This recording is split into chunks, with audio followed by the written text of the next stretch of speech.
একজন ছাত্র তার টিচারকে জিজ্ঞেস করলো, স্যার ভালোবাসা কি? শিক্ষক বললেন, আমি তোমার প্রশ্নের উত্তর দিব, কিন্তু তার আগে তোমাকে একটা কাজ করতে হবে। আমাদের স্কুলের সামনে যে ভুট্টার ক্ষেত আছে, তুমি সেখানে যাও এবং সবচেয়ে বড় ভুট্টাটি নিয়ে ফিরে এসো। কিন্তু একটা শর্ত আছে, তুমি সবচেয়ে বড় ভুট্টাটি খুঁজে নিয়ে আসবে এবং খুঁজতে খুঁজতে যে ভুট্টাটি তুমি পিছনে ফেলে গেছো তা আর নিতে পারবে না। ছাত্রটি মাঠে গেল এবং ভুট্টার প্রথম সারিতে খোঁজা শুরু করলো। সেই সারিতে একটা বড় ভুট্টা ছিল, কিন্তু সে ভাবলো হয়তো সামনের সারিতে আর বড় কোনো ভুট্টা আছে, তার জন্য অপেক্ষা করছে। পরে যখন সে মাঠের অর্ধেকের বেশি খোঁজা শেষ করলো, তখন বুঝতে পারলো এদিকের ভুট্টাগুলো ঠিক অতটা বড় নয় যতটা সে আগেই খুঁজে পেয়েছিল। ছাত্রটি বুঝতে পারলো সবচেয়ে বড় ভুট্টাটি সে পিছনে ফেলে এসেছে এবং এজন্য তার অনুশোচনার শেষ থাকলো না।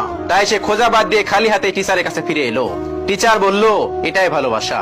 তুমি হয়তো জীবনে কাউকে পেয়েছো, কিন্তু তবুও তুমি আরো ভালো কাউকে পাওয়ার আশায় যদি খুঁজতেই থাকো, তাহলে এমন একদিন আসবে যেদিন তুমি উপলব্ধি করবে যে তোমার জন্য সবচেয়ে ভালো মানুষটিকে তুমি পিছনে হারিয়ে ফেলেছো।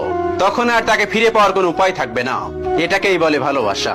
তাই যে মানুষটা আপনার সাথে আছে, যে মানুষটা আপনার পাশে আছে, সেই মানুষটাকে কেয়ার করুন, সেই মানুষটাকে ভালোবাসুন। কারণ আমরা সবসময় ওই দূরের ঘাসটা সবুজ দেখা যায়, ওই দূরের ঘাসটার পিছনে ছুটি। হয়তো সামনে আরো ভালো কিছু পাবো, হয়তো ভালো আরো কিছু আছে, এই জন্য আমরা সামনে দৌড়াতে থাকি। কিন্তু যখন দৌড়াই, যখন সেই জিনিসটার কাছে যাই, তখন বুঝতে পারি সেই জিনিসটা আসলে ততটা সুন্দর নয়, ঠিক ততটা বড় নয়। পিছনে যে জিনিসটা আপনি ফেলে যাবেন, পিছনে যে মানুষটাকে আপনি ফেলে যাবেন, সেই মানুষটা হয়তো আপনার জন্য পারফেক্ট ছিল, কিন্তু আপনি আরো ভালো কাউকে পাওয়ার জন্য, আরো ভালো কিছু পাওয়ার আশায় আপনি সামনে ছুটে গিয়েছেন। এটা আসলে আমাদের জন্য অনেক বড় একটা শিক্ষা, যে আমাদের সামনে যে জিনিসটা আছে, সেই জিনিসটা ঠিক ততটা ভালো নাও হতে পারে। পাশে যে মানুষটা আছে, সেই মানুষটাকে কেয়ার করা উচিত। পাশে যে মানুষটা আছে, সেই মানুষটাকে ভালোবাসা উচিত। পাশে যে মানুষটা থাকবে, সেই মানুষটার জন্য সারা জীবন পার করে দেওয়া উচিত। কারণ সামনে যে মানুষটা আপনার উপলব্ধি দেখাবে, সামনে যে মানুষটা আছে, আপনার ক্রমাগত মনে হবে সেই মানুষটা আরো বেশি ভালো, সেই মানুষটা আরো অনেক কিছু, সেই মানুষটা আরো বেশি কেয়ারিং হবে, সেটা নাও হতে পারে।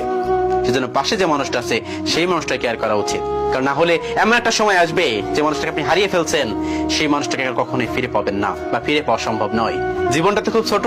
এই ছোট জীবনে একটু যদি মান অভিমান হয়েই থাকে, যদি একটু খারাপ কিছু হয়েই থাকে, মানিয়ে নিই সবকিছু। জীবনটা ছোট, মানিয়ে নিতে পারলে তো জীবন সুন্দর। একটু সুন্দরভাবে থাকি। পাশে যে মানুষটা আছে, সেই মানুষটা না হয় পারফেক্ট হয়ে থাকুক। আমরা যে সবসময় দূরের কাছে সবুজ মনে করি, সেটা কিন্তু সবুজ নয়। ঠিক কাছে গেলে আপনি বুঝতে পারবেন সেই সবুজগুলো অনেক ময়লা আবর্জনায় ভরে আছে। কিন্তু আমরা দূর থেকে প্রত্যেকটা জিনিস, প্রত্যেকটা মানুষ, প্রত্যেকটা সবকিছু সবুজ মনে করি, কিন্তু আসলে সেটা সবুজ নয়, সেটা রেড হয়ে থাকে। যদি এই শিক্ষামূলক কথাগুলো আপনি আপনার জীবনের সাথে নিতে পারেন, আশা করি আপনি অনেক এগিয়ে যেতে পারবেন, অনেক কিছু শিখতে